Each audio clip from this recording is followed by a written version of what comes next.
அதுதான் முக்கியம். இப்போ எங்களுக்கு அவங்க சொல்லுறாங்க, இது நீ இவ்வளவும் நான் பண்ணியிருக்கேன், இதில் இருந்து நான் இதை கற்றுருக்கேன் அப்படின்னு அவன் சொல்கிறான்.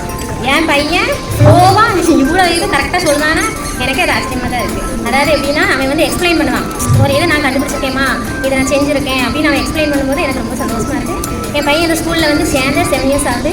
என் பையன் இவ்வளோ இம்ப்ரூவ் ஆகிருக்குன்னு எனக்கு ரொம்ப சந்தோஷமாக இருக்குது. பையன் வந்து சயின்ஸ் எக்ஸ்போ நம்ம ஊர் சைடு இவ்வளோ கிராண்டாக பண்ணியிருக்காங்க. பிள்ளைங்க எல்லா பிள்ளைங்களுமே சின்ன பிள்ளைங்கலேருந்து பெரிய பிள்ளைங்க வரைக்கும் நல்லா பண்ணியிருக்காங்க. அதுக்கப்புறம் அவங்க எக்ஸ்பிளைன் பண்ணுறதுன்னா அவங்களுக்கு அந்த இதில் கற்றுக்கிட்ட விஷயம். எங்களுக்கு இங்கிலீஷ் புரியுதோ புரியலையோ, ஆனால் அவன் பேசுகிறான், அவனுக்கு அதில் உள்ள விவரம் நல்லா தெரியும்.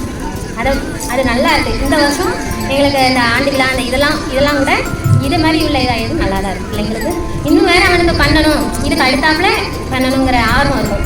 ஏதோ ஒரு திங்ஸ் எங்கள் ஊர் சைடு அதெல்லாம் கிடைக்காது. வந்து எங்கள் ஊர் சைடு கிடைக்காது. இதெல்லாம் அவன் பார்த்து இதெல்லாம் செய்யணுங்கிற ஆர்வம். அவன் வீட்டுக்கு வந்துமே இந்த ஃபோனில் பார்க்கான், நான் இது ட்ரை பண்ணுவேன், நான் இந்த ஃபோனில் நான் பார்க்க போகிறேன். கிடைக்காத திங்ஸ் அதையும் சொன்னான் என் பையன். கிடைக்காத திங்ஸ் எங்கள் ஊர் சைடு இந்த திங்ஸ்லாம் கிடைக்காது.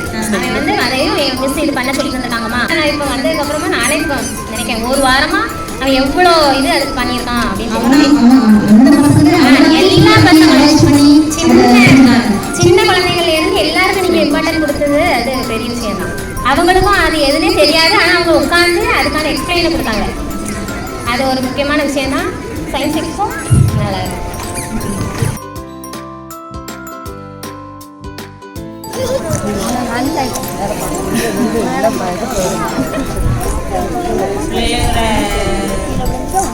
பணிகளெல்லாம் நல்லா இருக்கு. அது பிள்ளைகளே பார்த்து ஒரு